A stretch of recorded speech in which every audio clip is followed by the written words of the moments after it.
Hi there, friends. I'm Vasco. I'm part of the team behind the first global Scrum Master Summit.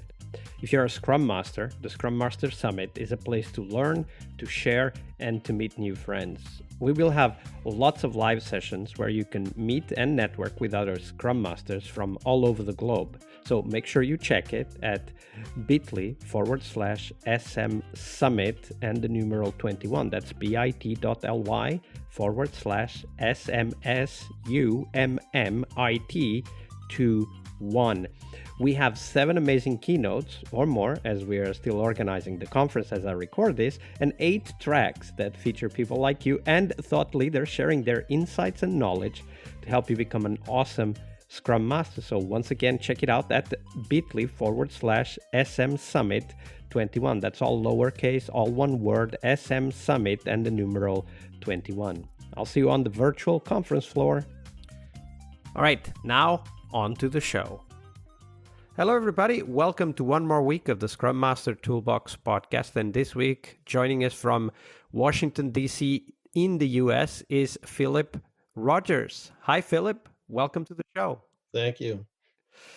So Philip is a father of 4 children. Whoa, that's a project in itself. And volunteer paleontologist at the Smithsonian National Museum of Natural History. The Natural History Museum, by the way, is one of my favorite museums here in Helsinki, where I live. So nice. Maybe we will talk about it a little bit.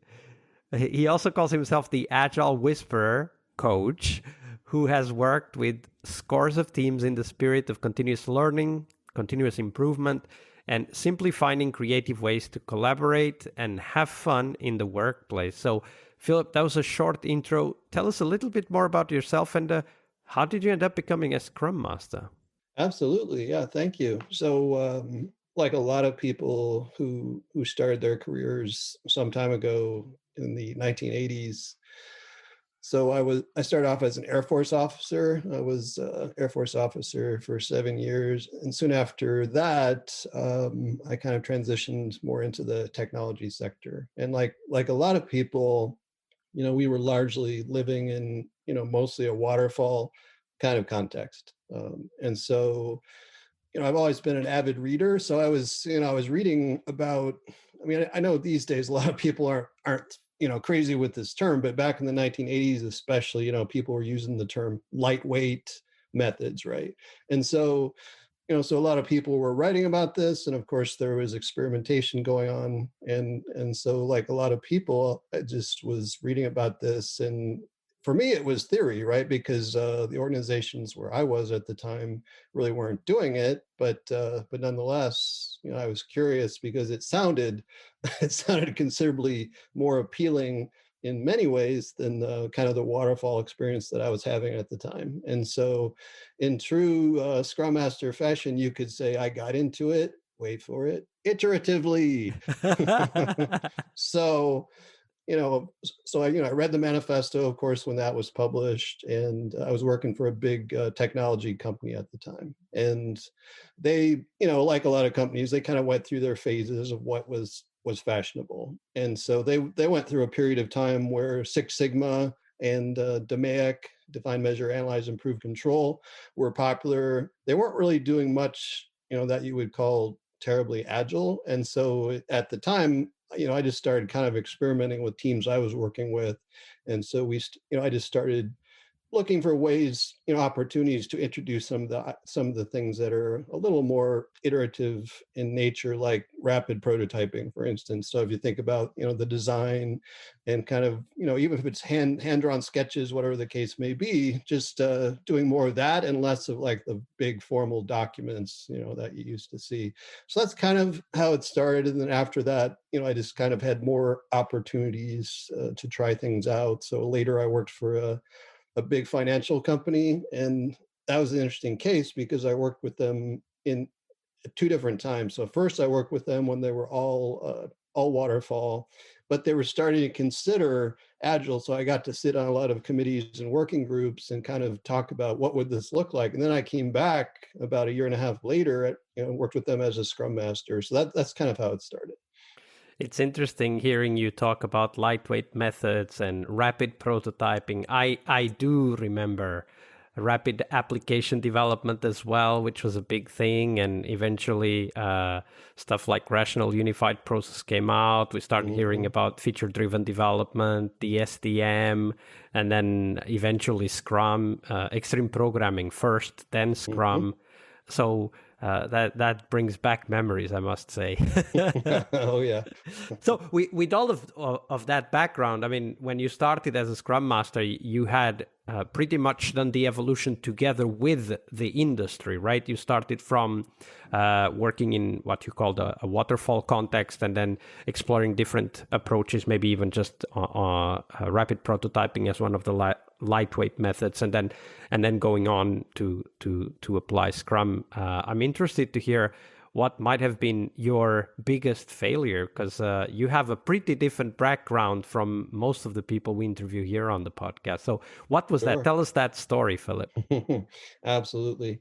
So certainly one thing that comes to mind in this context, I'm thinking back some years ago. I was working for a company in the healthcare space. And certainly healthcare has some unique challenges when it comes to regulatory things and all sorts of privacy constraints. And really the big challenge that I ran into, which a lot of us do, is the organization decided they wanted to invest heavily in offshoring. And so, in the abstract, hey, fine, right? I mean, I'm more than happy to, support the organization any way they want to go. But of course, that does have some unique challenges. And so basically in this particular case, this was, essentially starting up a brand new offshore presence for this company. And that, of course, makes it that much more difficult, right? Because you're really walking into a situation where you don't really have a good idea what the people know that you're going to be working with. So ultimately, I traveled over to India, and essentially it was a team startup kind of context.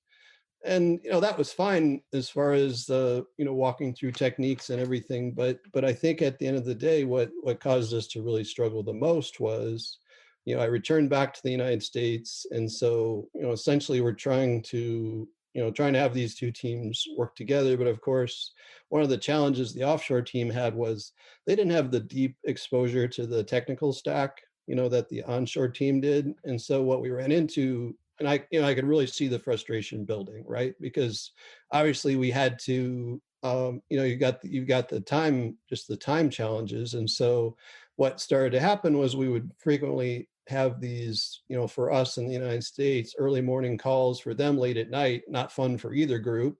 And we're of course trying to walk through a lot of the technical challenges, and that's fairly difficult in that context. So it's very frustrating even when having those discussions at normal hours. That's right. And so, I would say we ran into a lot of the challenges that you would expect, right? Where I think the onshore team, to a large degree, felt frustrated. I think the offshore team felt frustrated for their own reasons, and understandably so, right? Because it just took time. I mean, if you consider like an example of introducing maybe a new technique like TDD or something, right? So when people do that, I think one of the mistakes that is often made is nobody sets the expectation that it's going to slow you down at first, right? So I think the same thing is true with onshoring, offshoring type of context. I think people look at it and they just expect immediate, cost savings, blah, blah, blah. And that's just not how it works. I mean, you actually, the payoff period, it takes quite a bit of time. And of course, we were on a deadline, right? Because you're always on deadline. So the frustration just kind of grew and grew. And that was, and that for me was, kind of a case in point of things not really going the way that you hoped they would go. But by the same token, also knowing going into it that it was going to have some challenges. So Philip, when you look back, and if you could, enter the proverbial time machine and get back to those times as a Scrum Master, what would you have done differently, either to set it up or during the escalation period, whatever? But just tell us, what would you do differently if you had to go through that today again? Yeah, well, certainly for me personally, I think it would have had a much greater chance of success if I was able to stay in country in India longer, because 2 weeks is not a very long time to get to know a group of people and, trying to kind of to gauge how up to speed different people are in different things, including the technical things that ultimately became the biggest challenge. So we didn't really have the time that you need, because typically when you start up a new team in the best of circumstances, especially if they're relatively unfamiliar with agile practices, that can easily take many, many sprints. And so, to expect, for that to really be effective with just 2 weeks of, kind of, high touch time, if you will, that certainly be a case in point. Something what else would you look like in that first phase in when you're there together with the team on site? What would be the things you would look like to assure yourself that we will be able to work once I go back to the home office? Yeah, I think another thing we didn't do enough of was kind of the I'll just call it guest pairing, for lack of a better word. Meaning, what we tried to do is we tried to send, a technical SME from time to time from the U.S. office to India. But again, that was kind of hit and miss, right? So that too is fairly time constrained. So, in a perfect world, I think what would have been good is, to have some opportunity where you have the whole group together. I realize there's a cost, right? But at least some amount of time to have the whole group that's going to be working together. And if you have to do that via video, okay, fine. But some period of time where you're really, focusing on, are we collaborating effectively? Do we really all have the same understanding of the vision for what we're trying to achieve? Do we really all have the same understanding of what the technology is that we're building this on?